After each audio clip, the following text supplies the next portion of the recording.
My granddaughter was 18 years old the first time she knocked on my door by herself. She was still wearing the white dress she had worn under her graduation gown. One shoe was muddy. Her mascara had run beneath her left eye. And in her hand was a grocery bag with 3 old envelopes sticking out of the top. She did not say hello. She did not call me Grandma. She stood on the porch of the house where she had once spent every Friday night and asked me one question. "Did you know I graduated today?" I looked at her for a long moment. "Yes." Her face tightened. "Mom said you wouldn't know." I knew. How? I should have lied. I should have told her I saw an announcement online or that someone from the school sent me a picture. Instead, I told her the truth. I was there. She actually laughed. Not because anything was funny. It was the kind of laugh people make when the answer is too ridiculous to process. "No, you weren't. Third section from the back. Aisle seat. You fixed your cap 4 times before they called your name. The boy behind you stepped on your gown when you stood up, and you almost dropped your diploma folder." The color drained out of her face. She stared at me. For 9 years, my daughter Rebecca had told her children that I chose not to visit them. That after their grandfather died, I wanted a quieter life. That birthdays were too much trouble. That Christmas was easier without children in the house. That I had money, friends, freedom, and no interest in being tied down by grandchildren. She told Hannah that I stopped calling. She told Caleb that some people were not naturally good grandparents. She told Sophie, who barely remembered me at all, that Grandma Margaret lived nearby, but preferred to be left alone. And now Hannah was standing on my porch, discovering that at least one piece of that story could not be true. She looked toward my driveway. "If you were there, why didn't you come up to me?" "Because your mother was there." "So?" "She told me years ago that if I approached any of you without her permission, she would make sure I never saw you again." Hannah's expression changed from confusion to anger. "You already weren't seeing us." "I know. Then what exactly were you afraid of losing?" That question hurt because it was fair. I did not defend myself. Hannah looked down at the grocery bag and pulled out one envelope. Her name was written across the front in my handwriting. Hannah Marie Carter. The address beneath it was the house where she had grown up. There was a Christmas stamp in the corner, and across the front, written in thick black marker, were 3 words, "Return to sender." My stomach tightened. Hannah held it up. "I found this today." I reached for it, then stopped. She pulled out a second envelope. Caleb's name. Another Christmas. Then a third. Sophie's 9th birthday. I found them in Mom's closet. That made no sense. They should have come back here. That's what I thought. She turned one over. There was no postal barcode, no processing mark, no printed return label, nothing that showed it had ever been sent back through the mail. Just my handwriting on the front and Rebecca's handwriting over it. Return to sender. I knew my daughter's handwriting. A mother can recognize the handwriting of a child she has not spoken to in 9 years. Hannah's voice lowered. "How many were there? In your mother's closet?" "No." She looked past me into the house. "How many did you send?" For 9 years I had imagined the day one of my grandchildren might ask me that question. Sometimes, in those imaginings, Hannah was still 9. Sometimes she was 12. Sometimes she was 16. I imagined hugging her. I imagined crying. I imagined telling her everything in one breath. But I never imagined her arriving on graduation day carrying evidence her mother had forgotten to destroy. So I opened the door wider. "Come inside." She hesitated. That hesitation cut deeper than her anger. Once, Hannah had run into this house without knocking. She knew where I kept the cookies. She knew the stair beside the landing squeaked. She knew her grandfather hid peppermints in the top drawer of his desk. Now she stood on the threshold as if entering a stranger's home. "You don't have to stay," I said. She stepped inside. Her eyes moved across the living room slowly. The blue vase by the window, the piano, her grandfather's photograph. Then she stopped. On the piano were 3 smaller frames. Hannah at 11, receiving a school award. Caleb holding a baseball bat. Sophie in a green Christmas sweater. Hannah walked closer. "Where did you get those?" "School newsletters, the local paper, public pictures. And?" I said nothing. She looked at me. "And? Sometimes someone sent me one." "Who?" I did not answer, because that was the first secret I was not ready to give her. and it was not the biggest one. I crossed the hall and opened the closet beneath the stairs. At the bottom was a cedar chest my husband Thomas had given me for our 25th anniversary. I dragged it into the living room. Hannah watched every movement. I knelt, unlocked it, and lifted the lid. Inside were envelopes, dozens of them, white envelopes, blue envelopes, birthday cards with balloons, Christmas cards with tiny trees, Valentine cards from when the children were young enough to find that sweet instead of embarrassing, postcards, school congratulations, a card with a dinosaur because Caleb once refused to wear any shirt that did not have a dinosaur somewhere on it, purple butterflies for Hannah, stars for Sophie. Most had been returned through the mail. Some had handwritten notes from Rebecca. Do not contact us again. We do not want this. Stop sending things. A few had been opened before they were returned. Most had not. I had opened some after they came back, not because I needed to see what I had written, but because for a few minutes I could pretend I was the child opening them. Hannah lowered herself onto the carpet. She picked one up, 2018, then another, 2019, another, my birthday, another, Christmas. She took one with a baseball on the front, Caleb's 10th, another, Sophie's first school concert. She looked at me. You knew about that?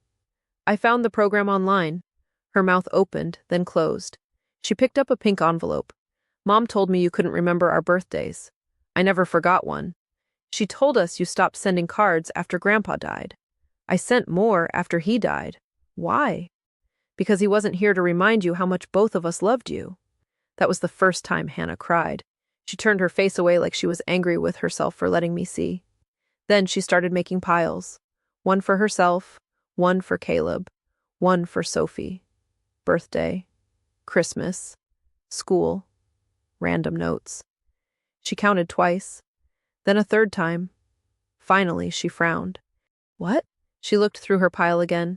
There are 8 birthday cards. I knew exactly what she had noticed. She had been 9 when Rebecca cut me off. She was 18 now. There should have been 9. There was another one, I said. Where? I don't know. What year? Your 13th birthday. Hannah sat back on her heels. What did it say? I could have pretended not to remember. Instead, I told her, I wrote that 13 is a strange age. Everyone starts telling you who you are supposed to become. I told you not to let anybody else make that choice for you. She stared at me. I told you your grandfather used to say the bravest people are not always the loudest.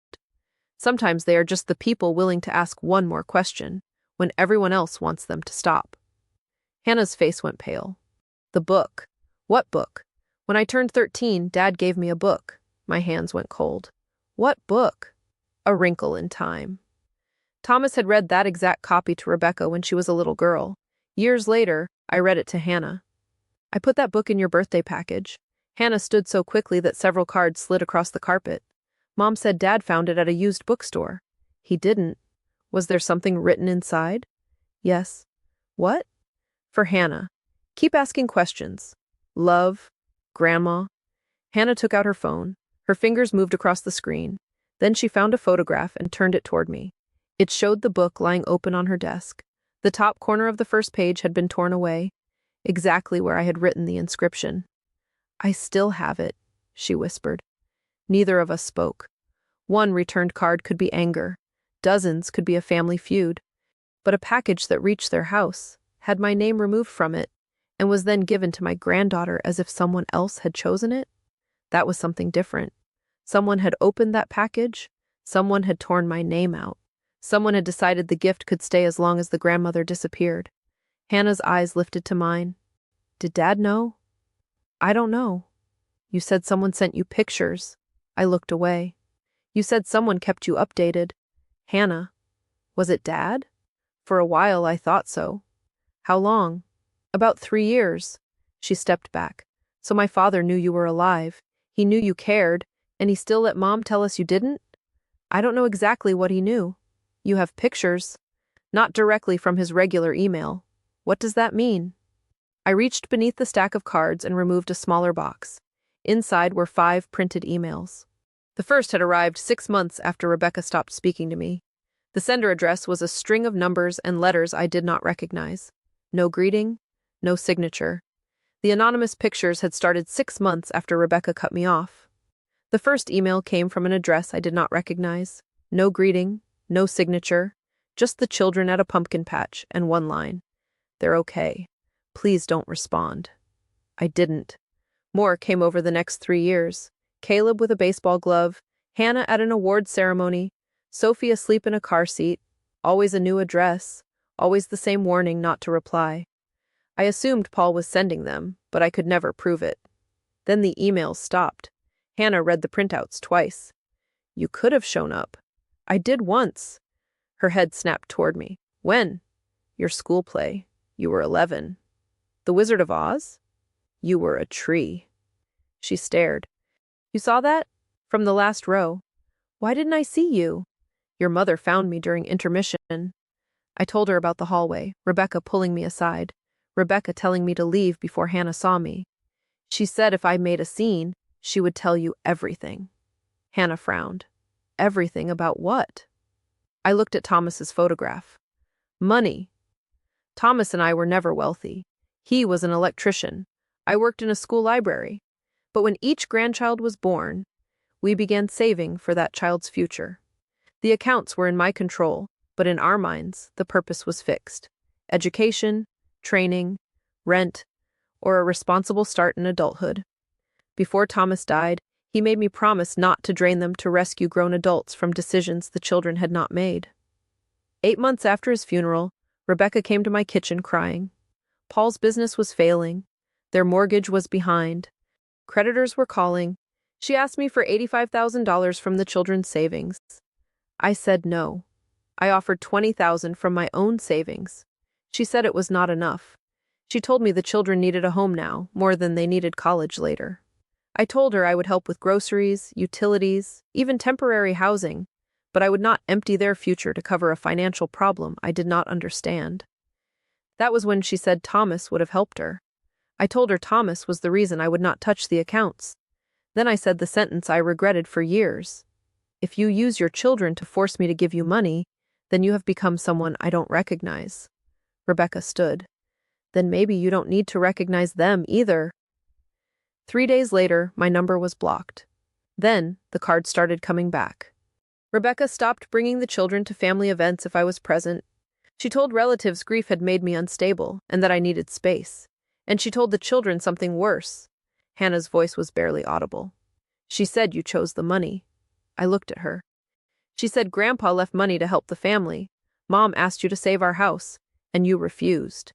She said you told her that if she didn't follow your rules, you were done with all of us. One argument had been turned inside out and repeated for 9 years. That was all it took to replace me. Repeated for 9 years. That was enough to replace me. Hannah's voice changed. Why didn't you fight harder?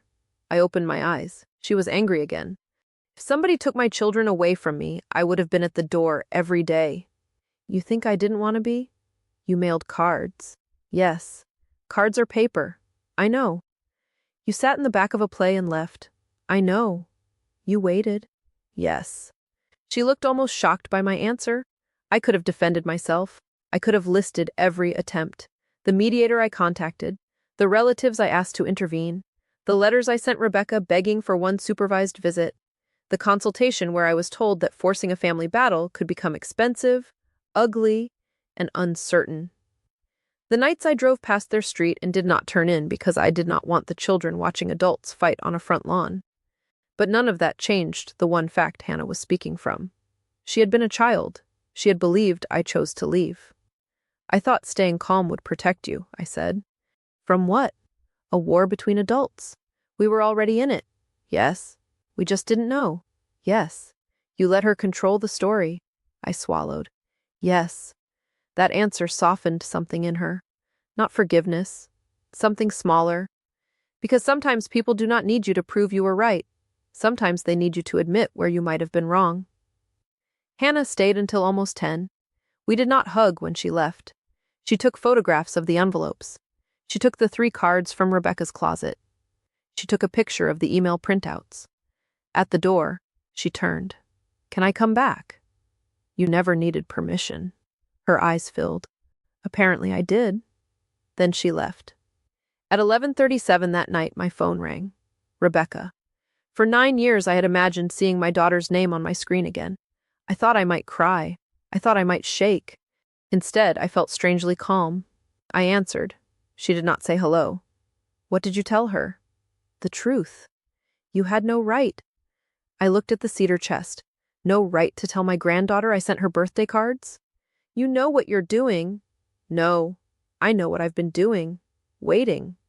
You poisoned her against me. She arrived angry at you. You showed her those cards. She asked. You should have thrown them away. There was no denial in that sentence. No, what cards? Rebecca knew exactly what I had. You returned them. Silence. Then she said, I was protecting my family. From birthday cards? From you. Why? You know why. Because I would not give you the children's money. It was family money. It was money we saved for their future. They were my children. And that did not make every resource connected to them yours. Her breathing became sharp. You always have to be the one who decides. Rebecca, you decided I did not exist. You humiliated me. I told you no. You sat at that table and judged me. I offered you $20,000 and reminded me it was less than I needed. What did you expect me to do? Trust me. That word landed strangely, because 9 years later, trust was the one thing she had spent completely. I said, You told them I abandoned them. I told them what they needed to hear. No, you told them what protected you from what they might ask. She went quiet. Then I said the sentence that changed our relationship permanently. Hannah is 18 now. You cannot make her 9 again. Rebecca hung up. The next morning, Hannah came back. This time, Caleb was with her. He was 15. The last time I had seen him up close, he had been 6 and furious because his training wheels were coming off.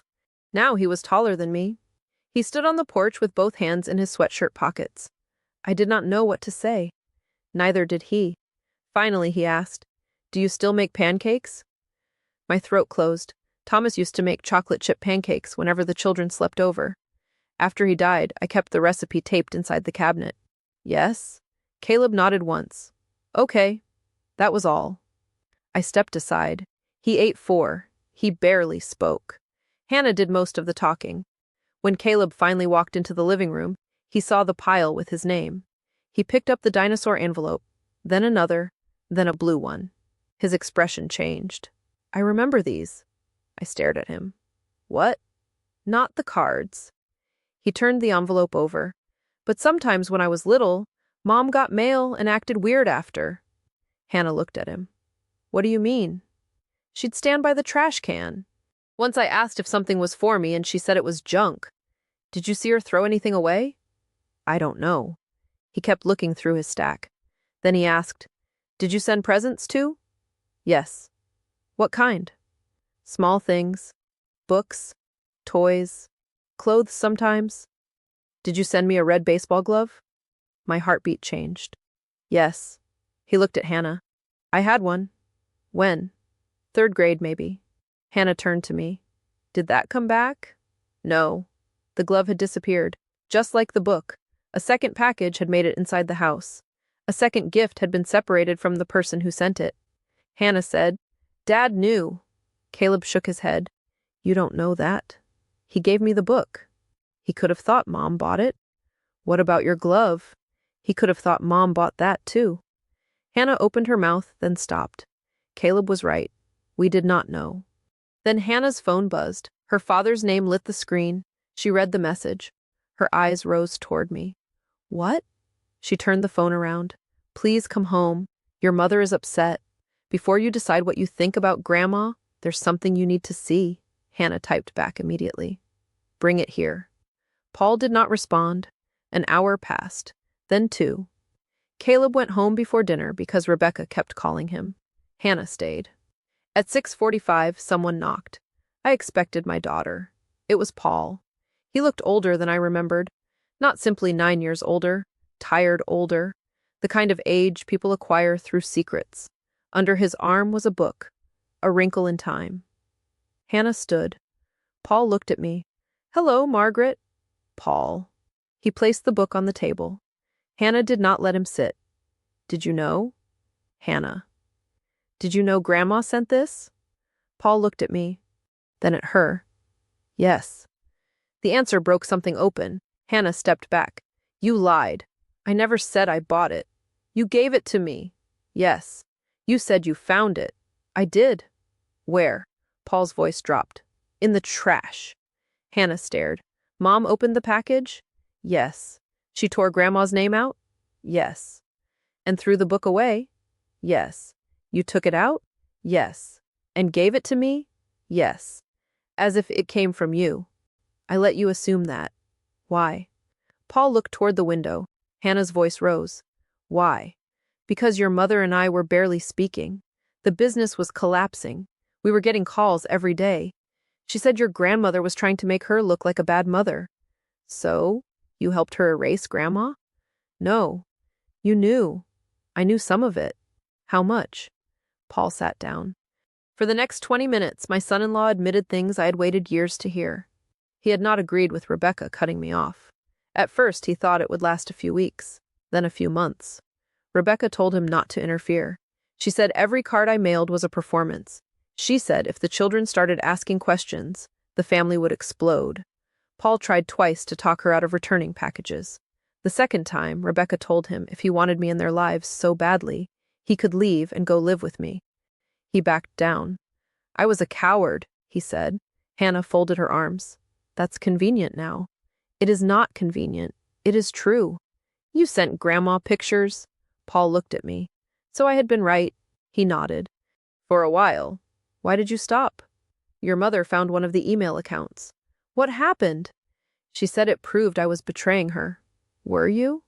Paul looked at Hannah for a long time. I was betraying you by hiding it. That answer took some of the heat out of the room. Then Hannah remembered the missing card. My 13th birthday. Paul went still. You kept it. He did not ask how she knew. He reached inside his coat. The envelope was worn at the edges. My handwriting looked younger. Hannah's name, the old address, a tiny purple butterfly sticker. I had not seen it in 5 years. I couldn't send it back, Paul said. Why? I opened it. Hannah laughed once, without humor. Of course you did. I read what your grandmother wrote. Keep asking questions. Yes. And then what? I kept it in my office. For 5 years? Yes. You had a card telling me to ask questions while helping Mom hide the answers. Paul closed his eyes. Yes. No defense, no explanation. Just, yes. Hannah opened the card. She read it. Then she sat down. For a few minutes, nobody spoke. Finally, she said, Was Mom really going to lose the house? Paul's head lifted. Yes. Because of your business? He hesitated. That hesitation was tiny. Barely a second. But I saw it. Hannah saw it too. What? Paul looked at me. Not tonight. Hannah's face hardened. You don't get to say that anymore. I know. Then answer. Paul rubbed his forehead. The business was part of it. Part? Yes. What was the other part? He stared at the floor. Ask your mother. That answer bothered me more than anything else he had said, because for 9 years I believed I knew what the original fight had been about. Money. A failing business. Desperation. Now, for the first time, I wondered if even that story had been edited. Before Hannah left that night, she did something I did not expect. She invited me to her graduation dinner. It was scheduled for Saturday. 40 people. Family, friends, teachers. Rebecca had planned it months earlier. I said no. Hannah looked stunned. Why? Because that dinner is not the place to punish your mother. She told everyone you declined the invitation. I never received one. Exactly. I am not walking into a room full of people carrying 9 years of evidence because you are angry. I'm not asking you to. What are you asking? Come because I want my grandmother at my graduation dinner. That stopped me. Not evidence, not revenge, not confrontation. Grandmother. I said yes. Saturday afternoon, I changed outfits 4 times. Then I laughed at myself because I was 71 years old and getting dressed like I was going on a first date. I wore a navy dress Thomas always liked. I brought no cards, no cedar chest, no folder, just a small wrapped box for Hannah. Inside was a fountain pen that had belonged to Thomas. He used it to sign every birthday card we sent when the children were little. I arrived 10 minutes late on purpose, not because I wanted an entrance, because I was afraid. The dinner was at a private room in a local restaurant. I heard voices before I opened the door. Then Hannah saw me. She crossed the room, and for the first time in 9 years, my granddaughter hugged me. Not politely, not carefully. She wrapped both arms around me and held on. The room went quiet. Over her shoulder, I saw Rebecca. If hatred had a temperature, hers could have burned the paint off the walls. Aunt Diane, my sister, stood near the cake with her mouth open. One of Rebecca's cousins whispered something to his wife. Paul looked down. Caleb smiled. Sophie just stared at me. Hannah released me. I saved you a seat. Rebecca walked toward us. Can I talk to you outside? Hannah answered before I could. No. This is my party, too. It's my graduation dinner. I planned it and told everyone Grandma refused to come. Every nearby conversation stopped. Rebecca's face turned red. Hannah. No, I'm done whispering. I touched Hannah's arm. This does not have to happen here. She looked at me. I know. Then she turned to the room. I just want something corrected. Rebecca closed her eyes. Hannah continued. Mom told several people Grandma chose not to come today. She was never invited. Aunt Diane looked at Rebecca. Becca?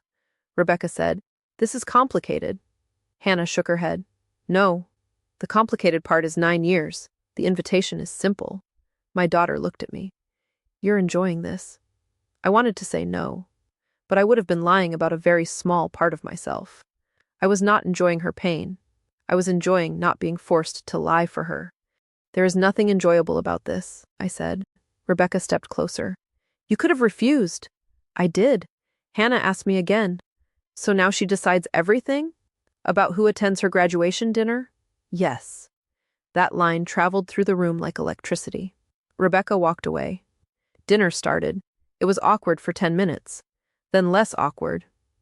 Sophie ended up sitting across from me. She was 11.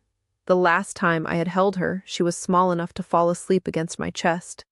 Now she studied me with the serious expression children use when adults have created problems they are expected to understand. Are you really Grandma Margaret?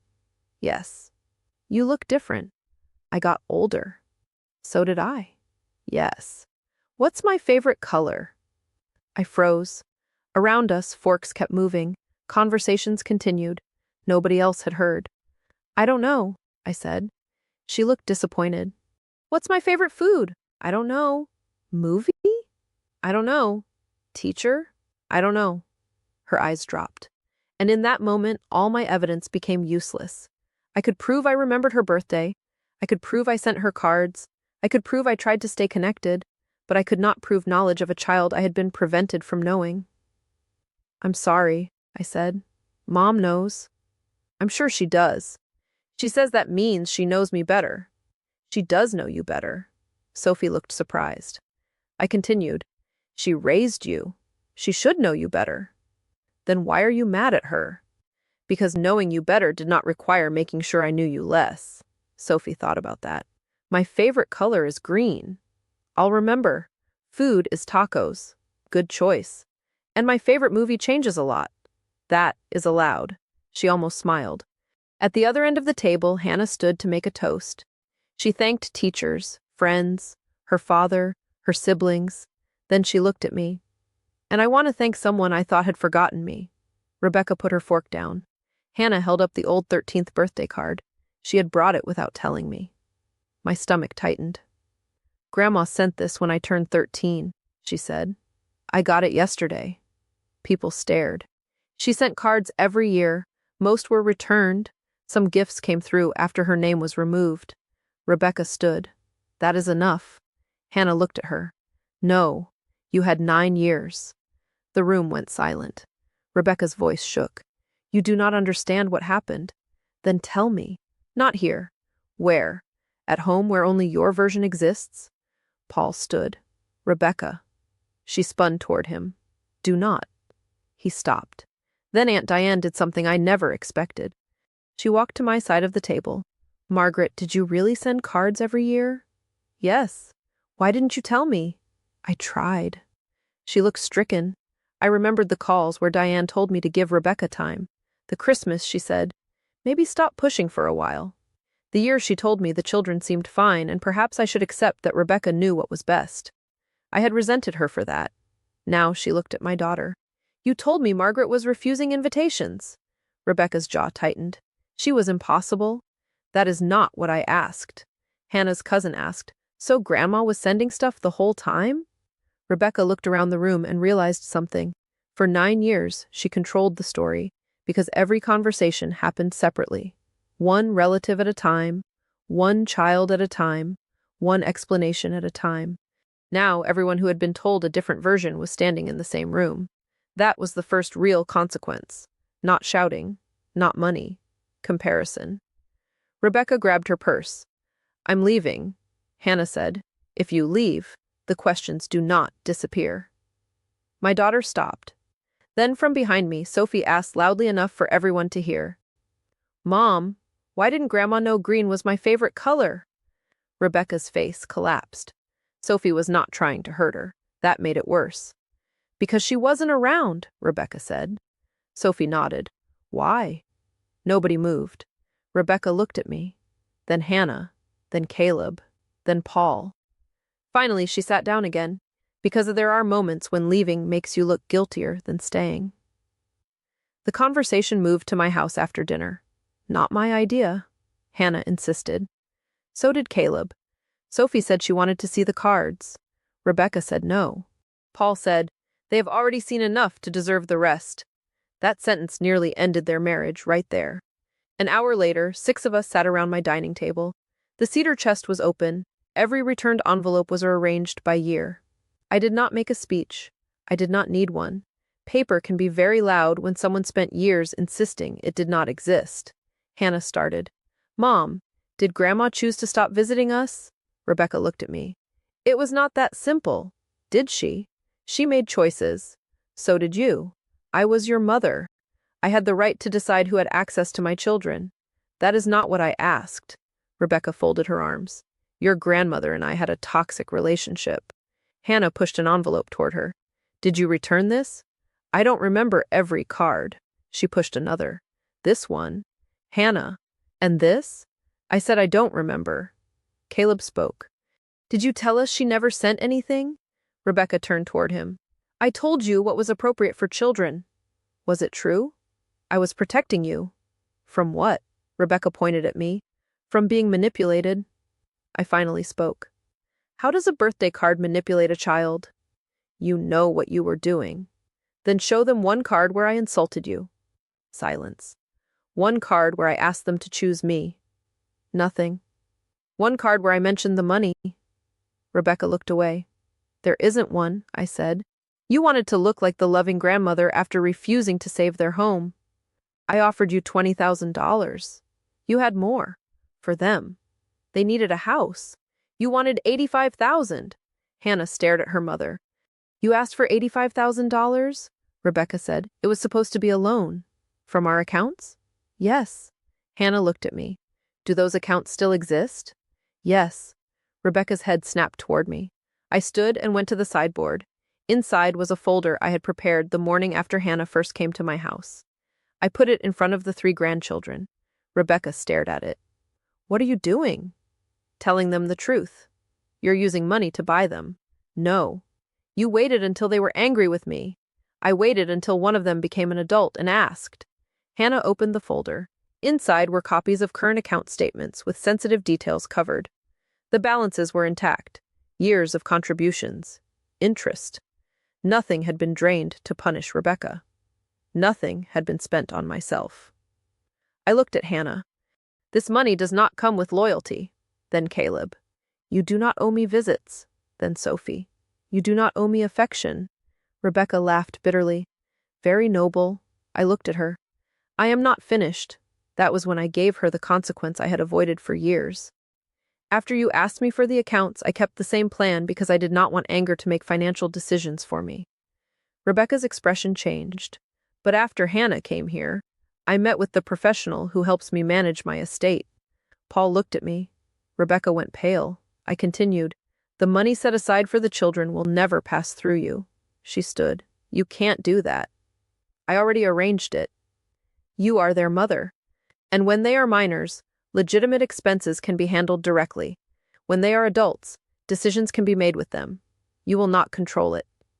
You're punishing me. No. I am removing the exact conflict that started this. You're cutting me out. Of their money? Yes. Rebecca's face twisted. You always wanted this. No. For 9 years I avoided it because I was terrified you would tell them I used money against you. You are. No. I am protecting money you tried to take by using access to your children as leverage.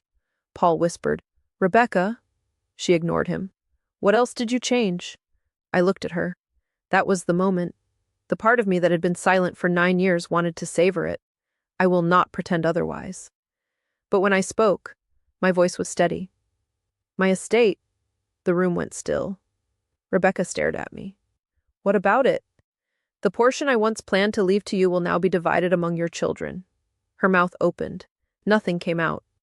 I am not leaving you homeless, I said. I am not taking anything you own. I am simply no longer rewarding a relationship you destroyed while using your children to do it. You're disinheriting me. I am changing what happens to my property. Because I set a boundary. Hannah actually laughed. A boundary? Rebecca turned on her. Stay out of this. No. Hannah. No. You told us Grandma chose money over us, but when she wouldn't give you our money, you took us away. That is not what happened. It is exactly what happened. Rebecca looked at Paul. Say something. He took a breath. She is right about that part. My daughter stared at her husband. You knew I needed you tonight. You needed me 9 years ago to agree with you. I did. I should not have. You are choosing them over me. Paul shook his head. That sentence is the whole problem. Silence. He continued. You keep turning love into a side. Rebecca's eyes filled. You have no idea what I was carrying. Then tell them. I was trying to keep our family together. By removing hers? Rebecca looked at me with pure hatred. This is what you wanted. Everyone against me. I surprised myself. No. Don't lie. I wanted you to call me the next morning and say you were sorry. Her face changed. I wanted to give the children their birthday presents in person. I wanted to complain that Caleb put syrup on my sofa. I wanted to hear Hannah practice the same song on the piano until I thought I would lose my mind. I wanted Sophie to know me well enough to be annoyed by me. Sophie looked down. I did not want this room, I said. I wanted 9 ordinary years. That broke the anger for a moment. Not just Rebecca's. Mine too. Hannah wiped her face. Caleb stared at the cards. Paul looked older than ever. And Sophie asked the question that ended the argument. Mom, did you know Grandma sent me all these? Rebecca did not answer. Sophie picked up a green birthday card. Did you? Yes. Did you read them? Sometimes. Did they say bad things about you? Rebecca closed her eyes. No. Then why couldn't I have them? No one could rescue her from that question. Not Paul. Not me. Not money. Not the past. Rebecca began to cry. I was angry. Sophie waited. I was very angry. At Grandma? Yes. So you made me angry at Grandma too? Rebecca covered her mouth. Yes. It was the first honest answer she gave all night. Hannah leaned back in her chair. When I was 13, I asked you why Grandma never called. I remember. You said she probably didn't even know what grade I was in. Rebecca nodded. You had the card. Yes. When Caleb asked if she remembered his birthday, you said some people aren't good at being grandparents. I know. And when Sophie asked why everyone else had a grandma at Grandparents' Day, you said Grandma had chosen her own life. Rebecca's shoulders shook. I know. Hannah's voice became quiet. You told me Grandma abandoned us because you were afraid we would find out she didn't. Rebecca looked at her daughter. Yes. That single word did more than every accusation before it, because once Rebecca admitted that, the story changed forever.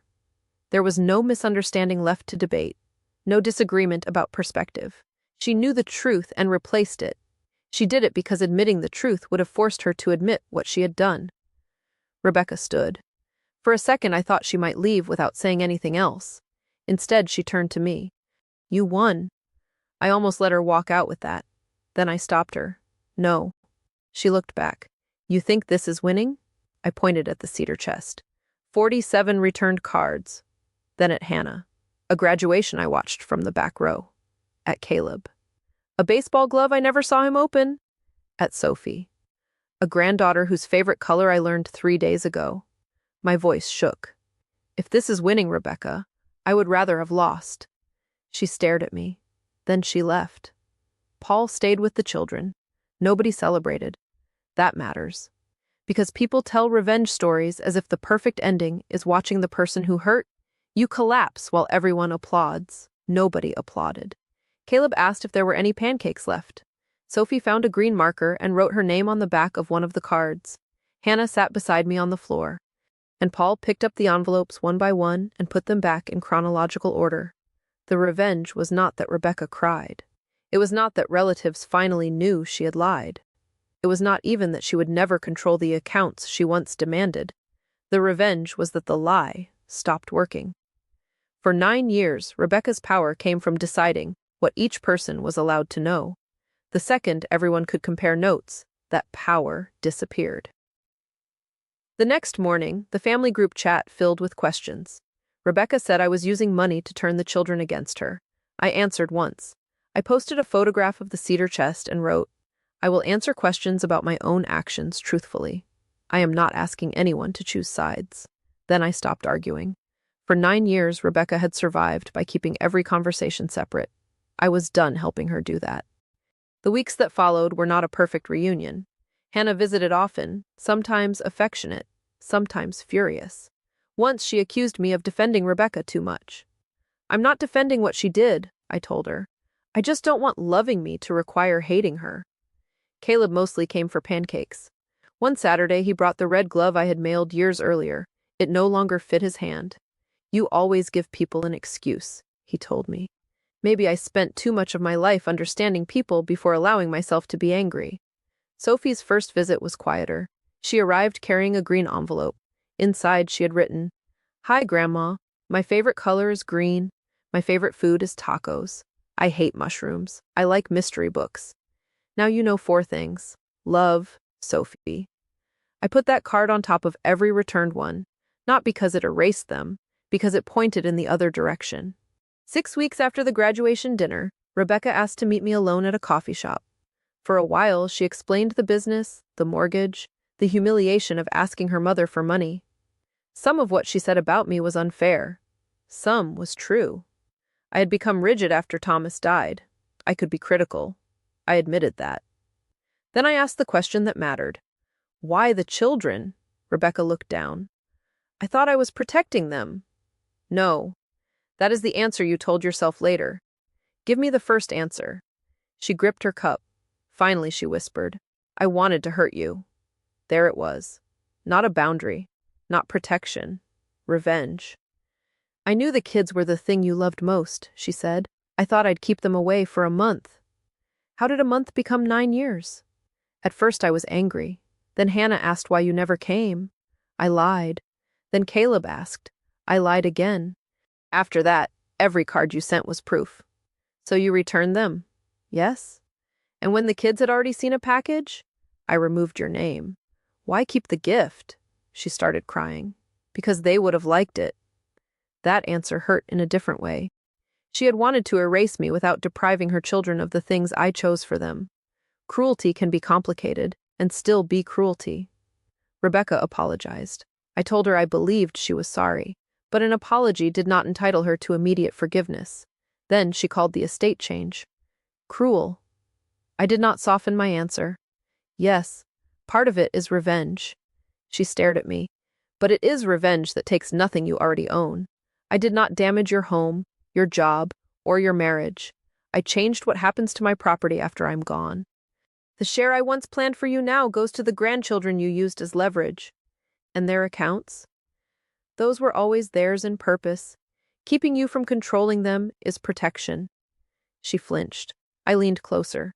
You asked me for $85,000. When I said no, you took my grandchildren away. What argument could possibly convince me you should control that money now? She had none. Then I remembered Paul's hesitation. Was the house really in danger only because of his business? Rebecca's face changed. What was the 85,000 actually for? She stood so fast she knocked coffee onto the table. Leave it alone. For 9 years, those words had worked. Not anymore. I did not chase her. Months passed. Hannah started college nearby. Caleb made varsity. Sophie made sure I was updated every time her favorite movie changed. Paul and Rebecca began counseling. At Thanksgiving, Rebecca came to my house for dessert. She stayed 40 minutes. Nobody discussed the cards. That ordinary visit felt harder than the confrontation, and somehow more hopeful. Then Christmas came. Rebecca said she was not ready to join us. I respected that. After dinner, Hannah helped me clean out Thomas's old office. That was where we found the envelope. After he died, I started leaving one at Christmas anyway. Maybe grief likes contradictions. After dinner, Hannah helped me clean out the small office Thomas used. I had avoided it for 10 years. There were instruction manuals for appliances we no longer owned. Receipts so faded, they were almost blank. Old tax folders. 3 dead batteries. A box of screws that probably belonged to nothing. Thomas saved everything. Halfway through the bottom drawer of his filing cabinet, Hannah found a photograph of Rebecca as a teenager. We laughed at her haircut. Then Hannah tried to remove the drawer because something was stuck behind it. When it came free, an envelope fell onto the floor. Yellowed. Sealed. My name was written across the front. Margaret. I stopped breathing. I recognized Thomas's handwriting immediately. There was a date in the corner, 3 months before he died. Hannah looked at me. Grandpa? Yes. My hands shook when I opened it. Inside was not one letter. There were 2 envelopes. One addressed to me. One addressed to Paul. The envelope for Paul had never been opened. I unfolded mine. The first line made no sense. The second line made my knees weak. Hannah reached for my arm. What does it say? I read it again. Thomas had written, Margaret, if Rebecca ever asks you for a large amount of money, do not give it to her until Paul knows why. I sat down. Hannah's face changed. What? I kept reading. Thomas had discovered something during the months he was sick. Something Rebecca had begged him not to tell me because she said she would fix it before anyone was hurt. He had believed her at first. Then he became too ill to deal with it, so he wrote the letters. I reached the final paragraph. My hands went cold.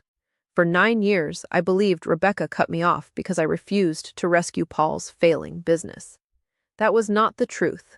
The business was failing. The house was at risk.